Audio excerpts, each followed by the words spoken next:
Pork chops and cabbage don't sound super exciting, but they're amazing. With it, I had some citrus goat cheese and bacon and cashews. It was so good. I started off by grabbing a head of green cabbage, and then just cut that into sixths. Why was that so hard to say? The reason I cut it up into smaller chunks is so it'd cook a bit quicker. If you do quarters or halves, it takes quite a bit longer. Then I seasoned both sides of them with some olive oil, salt, pepper, and espolete. You can season them however you like. I just enjoy simple things with a little bit of heat from the espolete. Then toss them in a 400-degree oven for about 15 minutes.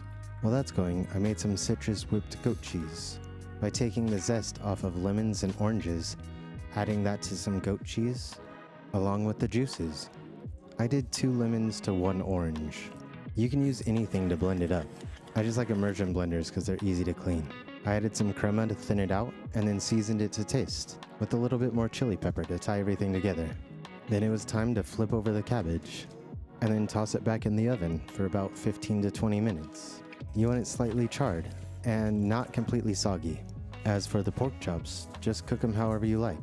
I season them with some salt and pepper and then toss them in a pan over medium heat, searing each side and cooking them through.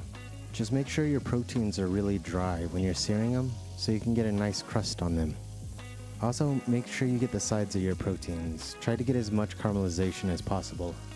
It just builds flavor and makes everything taste better. These ones were pretty thick, so I basted them with some butter, garlic, and thyme, and then let them rest. As those were resting, I tossed together the bacon cashew topping, which I just rendered off some bacon and crisped it up, poured off some of the fat, added some butter, brown sugar, and cashews, seasoned that to taste, and hit it with a splash of vinegar, and let that cook down a bit. Then you're ready to plate. Toss down some goat cheese with your cabbage, then the pork chop, top that all off with some bacon and cashews, and garnish it with some green stuff so it breaks up the color. It took about 40 minutes to cook this whole dish, and it was really simple and delicious. It really hit the spot. I'll leave the recipe in the description for you.